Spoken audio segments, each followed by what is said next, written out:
All right, guys, so we got something a little different here. We just got back from Cruise Moab and we're able to get some pretty good drone footage of the truck. And I thought that we'd just kind of dive in and talk about Hell's Gate, as I probably did everything to do wrong when going up this. So you can see my approach here, kind of easy to see where everybody else has gone in the past, but this is where it really gets tricky. So you want to stay pretty high passenger, just like this. So I think I was lined up pretty well, but this is where things started to go wrong. So I start to turn driver and look, I fell. So one thing you'll notice is if you rewind and rewatch, I turned driver just 1 millisecond too early, and that caused me to drop. So my tire pressure was good, my line was good, everything was good, but at this point I'm kind of in a pickle. You can't, no matter how much power you have, you can't really drive out of this one. So I did not know this. This is my first time ever doing this, and I definitely got some battle scars to show. So at this point I'm trying to give it some gas and give it some power to bump up, but it's just not the correct angle, and there's too much pressure from all the people watching for me to try to do anything crazy here. So at this point I decided to reverse out, and it is a lot steeper than it looks. So basically when I put it in reverse, I'm just holding down the brake and sliding down to reset my approach to give this another go. So slowly coming down, slowly coming down.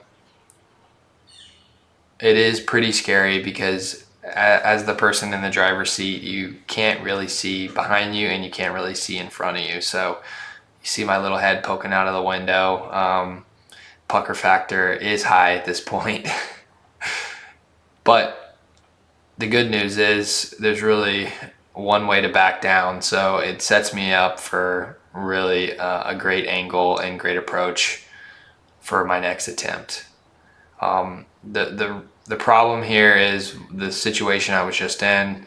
People love to floor it or just do crazy stuff, and that's when you see the trucks that flop on their side, is when they try to do something like that. I can't take that risk in this truck, so reset, and voila, walked right up it. So the difference between this and the first time is that last turn to the driver's side. So when I first approached it, I turned just too early driver. I should have stayed passenger and stayed high up on the passenger side.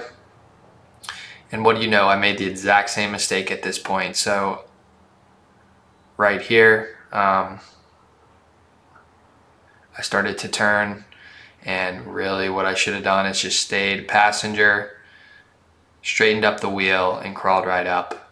At this point, I'm sweating profusely. I'm ready to get out of this thing and be done with this obstacle. So once again, the smart thing to do here is just back up, reset. The problem is people get frustrated, their egos take over, and they try to do something that the truck's not made for. They floor it, or they do something crazy, and that's where you see the trucks flop on their side or turn over, or something bad happens. And for me, I've made those mistakes in the past, and not something that I want to make with this truck. So I reset, I got a better line, and I crawled right up.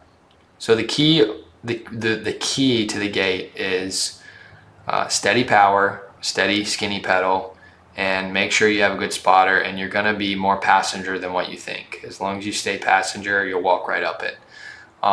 Was able to get this great footage, and just really what a magnificent day we had. We had no issues, nobody crashed, nobody really had anything happen or break. So it was a really successful day. Everybody was safe. This was another obstacle we did later on, and it's crazy when you do something like this, the staircase, I think is what it's called, how much easier it is after doing something like the gate. So this would be one step below that, but still a pretty challenging obstacle, and I was able to walk right up it, no issues, no backing out. And And really, this was a good end to the day. So this was one of the last obstacles we did, and then we drove right out. So big shout out to Cruisers and Company for leading this trail and being great spotters. But we had a great day and can't wait to go back.